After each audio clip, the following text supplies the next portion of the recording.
those are just deciding what it is you want to plant this year, and are you going to start? Some of that will be in seeds probably, so that you can go to the catalogs and maybe you've evaluated varieties. You have a list of varieties that you like, and so you're going to make sure that you can get that seed, or if you've saved seed.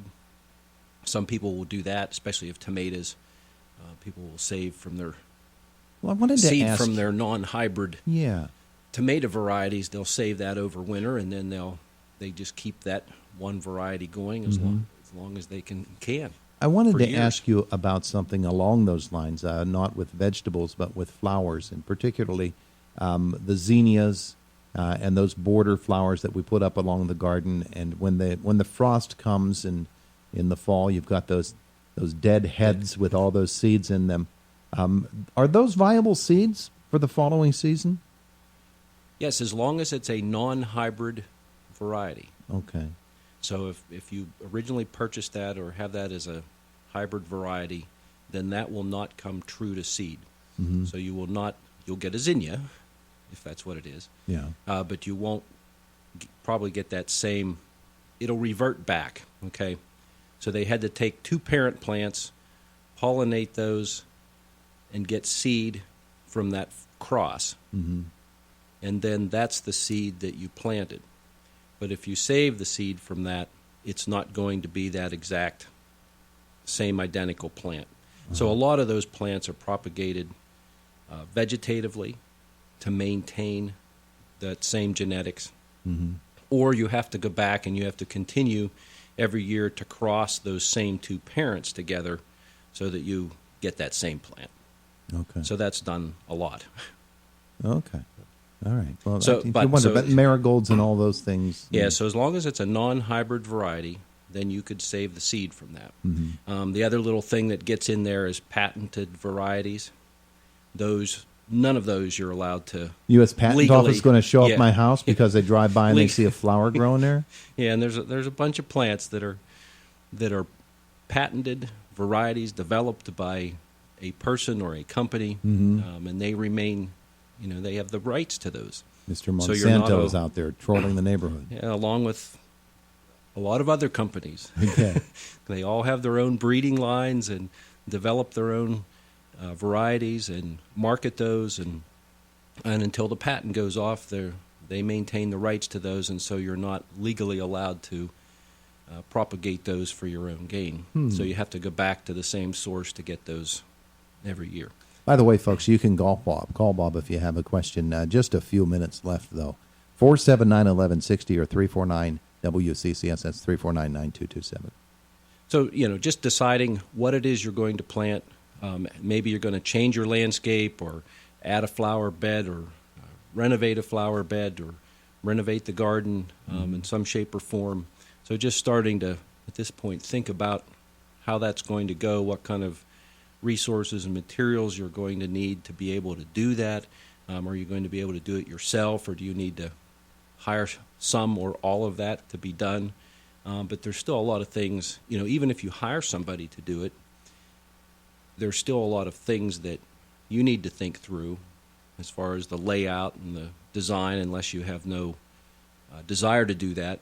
But you still have an outcome that you're thinking about. You'd like to have a certain type of garden or certain type of plants and have it look a certain way and be functional for you. So you still have to kind of think about that overall picture of what you want so that you can communicate that to the person or people that will be doing the actual work, so that if they're going to do some design work, they have those ideas in their head so they know what it is you want. Then there's going to be a much more favorable outcome because it's going to be what you want and not just what they're thinking. Your yard is such a personal thing. It is. And some people, they want the yard to look this way because they made it that way, and others want it to look this way simply because I think it would be pretty, and so they get somebody else to come in and make it that way for them. Let's listen to this caller. Good morning. Hi. Bob, a friend of mine is desiring to plant trees for their fall foliage, maples and oaks and so forth. Do you have a pamphlet up there that would identify trees that will expose a certain color in the fall that might help this fellow out? So he's looking for a specific color pattern from the trees that he wants to plant. So we do have a couple different pamphlets that can help aid in that. At least get you into the categories that you want. Maybe the certain species of maple or oak that you'd like to have, and then you can have reds, yellows, yes. browns, that sort of thing. Yes.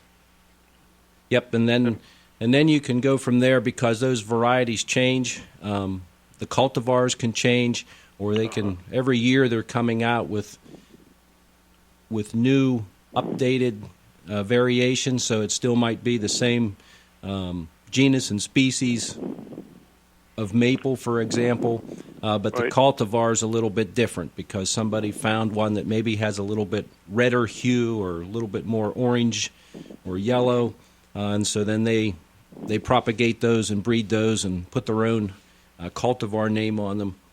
So you can, and then you can go to your local nurseries and also, hey, I'm thinking about this particular type of maple or this particular type of oak, and then they might have that precise cultivar, and then they may also have a couple others that are available that are just as good or maybe even better. So if I stop by the office, one of the gals up there can fix me up with those pamphlets? Yes. Okay. Beautiful. Thanks a lot. All right, Thank you're you. welcome. Wow, you get an endorsement for the office there, too, and everybody. Wow, nicely done. Yeah.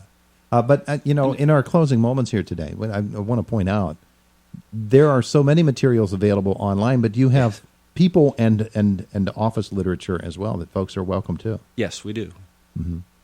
And as more and more of that becomes available online, sometimes now we don't even have it in print. If we want to have it in print, we have to print it. Yeah. Print on demand. Mm-hmm. But the resource is available, and I guess one of those shifting things about how we provide things. But he made an interesting point there about I want this color. My neighbor has this color tree. I don't want to have the same color tree. I want one that in the fall it's going to turn a different color. Or however it is that you want to do. I want to sort of engineer what my fall foliage is going to look like around my house. People can do that, huh? Oh, yeah. Yep. You can do that for all the seasons. You can do that with flowers and shrubbery and trees. And so you can have use the color wheel to get all those colors that match up and enhance each other or play off each other. And so there's a lot that can go into gardening by color. You can do that if you'd like. I want my trees to look like the gumdrop forest in the Candyland game. That would be great. Princess Strawberry would love it. All right. He's Bob Pollock with the Extension Service. Anything coming up folks need to know about? Oh, there's a lot of different opportunities coming up in this month and next month. All those are pretty much listed at extension.psu.edu by category. So if you're interested in tree fruit, vegetables, ornamentals, turf, there's a lot of different meetings that we hold during the winter months, and those are all available. A lot of people have pesticide applicator licenses, and so they are required to get credits to maintain those licenses. So a lot of meetings have topics in there that relate to that you can get your credits, and those are all posted online. There you go. There you go. All of those good things. He's Bob Pollock with the Extension Service. Thanks so much for coming in. You're welcome. Thank you. Cold day. It is Indiana in the Morning, presented by First Commonwealth Bank. It's AM 1160 WCCS and 101.1 FM.